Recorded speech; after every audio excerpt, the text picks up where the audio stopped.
लोकसभा चुनाव के मद्देनजर अखिलेश यादव लगातार चुनावी तैयारियां कर रहे हैं, लेकिन इन सब के बीच मोदी और योगी के तमाम बड़े ऐलानों से देश की जनता उनकी तरफ झुकाव रखती नजर आ रही है। इसी कड़ी में उत्तर प्रदेश में भी अच्छा खासा बीजेपी का जनाधार बना हुआ है, लेकिन वहीं दूसरी तरफ मायावती ने बड़ी चुनौती खड़ी कर दी है अखिलेश यादव के लिए भी, क्योंकि अखिलेश यादव और तमाम इंडिया दल को ये लग रहा था कि मायावती उनके साथ बिना कहे आ जाएंगी, क्योंकि जिस तरीके से बीजेपी, बीएसपी और तमाम पार्टियों का सुपड़ा साफ करने का मन बना चुकी है, कांग्रेस भी उसमें मुख्य रूप से है, तो कहीं ना कहीं ये सारी पार्टियां मिलकर चुनाव लड़ेंगी। लेकिन जब मायावती ने कहा कि वह अकेले चुनाव लड़ेंगी तो हर कोई दंग रह गया।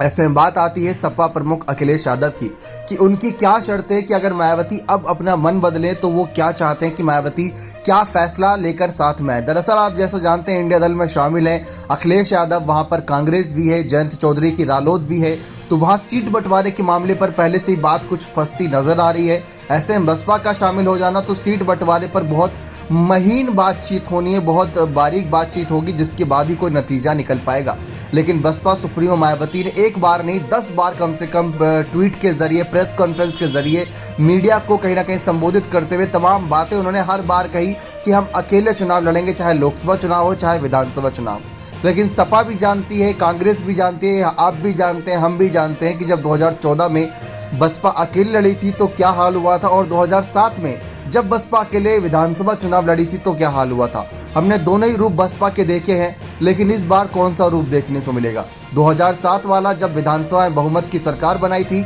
या 2014 वाला लोकसभा का जब 0 सीट पाई थी। लेकिन सपा से गठबंधन की अगर शर्तें देखें तो अखिलेश यादव ने साफ कह रखा है कि उन्हें गठबंधन से कोई ऐतराज नहीं, बीजेपी को हराने के लिए जितने भी दल उनके साथ आ सकते हैं उनका सबका स्वागत है, सबको कोई ना कोई बड़ा पद, सबको कोई ना कोई मान सम्मान जरूर मिलेगा। लेकिन अखिलेश ने यह कहा कि पहले उनको एक मन बनाना होगा कि हमें बीजेपी को ही हराना है, ये नहीं कि आप विपक्षी दल में शामिल होकर विपक्ष को कमजोर कर रहे हैं। मायावती तो खैर शायद अपने ही मन बदलें, ये बहुत बड़ा एक उनका फैसला होगा अगर अपना मन बदलेंगी और सपा के साथ जाएंगी, क्योंकि उनके तमाम सांसद, उनके तमाम नेता उनकी बात मानते हैं, और जो नहीं मानते उनका हाल इमरान मसूद जैसा होता आपने देखा ही होगा कि उनको अभी पार्टी से बाहर कर दिया गया। तो वही चर्चा चल रही है कि अगर बसपा अपना मन बदलती है गठबंधन का तो किन शर्तों पर आएगी। तो सबसे बड़ी शर्त यही है कि जिस तरीके से बसपा ने जब गठबंधनी चुनाव हार गए थे